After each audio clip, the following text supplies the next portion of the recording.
Assalamualaikum warahmatullahi wabarakatuh.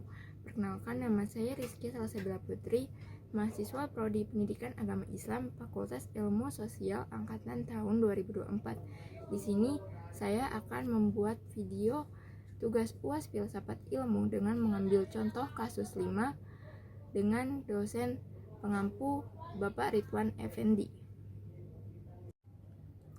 Di sebuah desa kecil yang tenang dan religius, seorang dokter muda baru saja membuka praktiknya. Dengan semangat dan idealisme, ia datang membawa ilmu, harapan, dan niat untuk membantu siapapun yang membutuhkan. Tapi ternyata tugasnya tidak semudah yang ia bayangkan. Banyak pasien datang bukan untuk meminta resep obat, melainkan menceritakan keyakinan mereka bahwa penyakit adalah ujian dari Tuhan, bahwa doa dan air dari kiai lebih menyembuhkan daripada vaksin atau antibiotik. Salah satu pasien berkata, "Saya percaya Allah yang menyembuhkan. Kalau terlalu bergantung pada obat, saya takut itu tanda kurangnya iman." Lalu sang dokter bingung, apakah ia harus membiarkan pasiennya menolak pengobatan atau tetap bersikeras demi keselamatan mereka.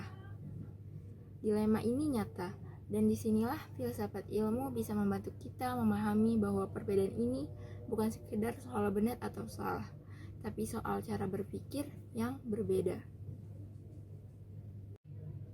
Pertama, kita akan bicara soal epistemologi, yaitu cara orang memperoleh pengetahuan.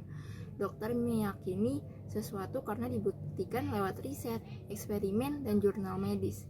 Ia percaya pada logika dan bukti, tapi pasiennya percaya pada keajaiban, pengalaman spiritual, ajaran agama, dan cerita dari orang tuanya.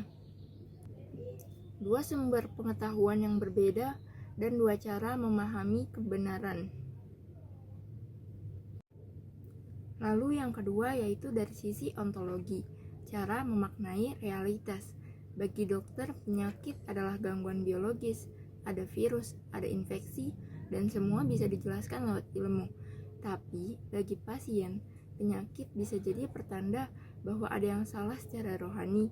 Mungkin ini teguran dari Tuhan, mungkin ada dosa yang harus ditebus, bahkan rasa sakit bisa dianggap jalan untuk membersihkan diri.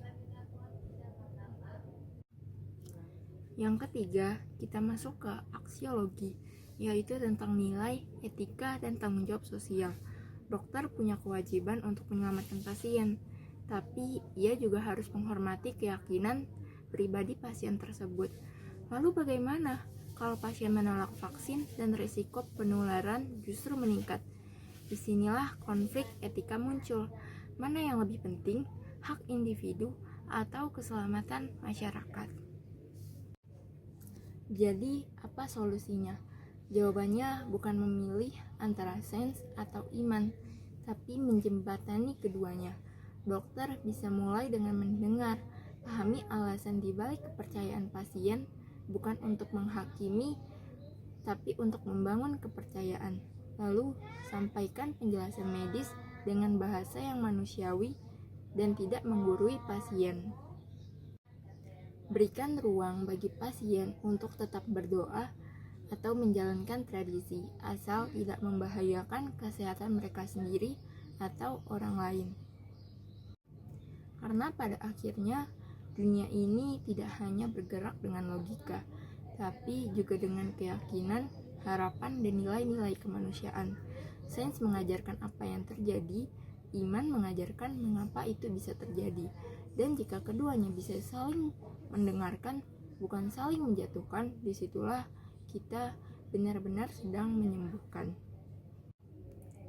Sekian penjelasan dari saya, kurang lebihnya saya mohon maaf. Wassalamualaikum warahmatullahi wabarakatuh.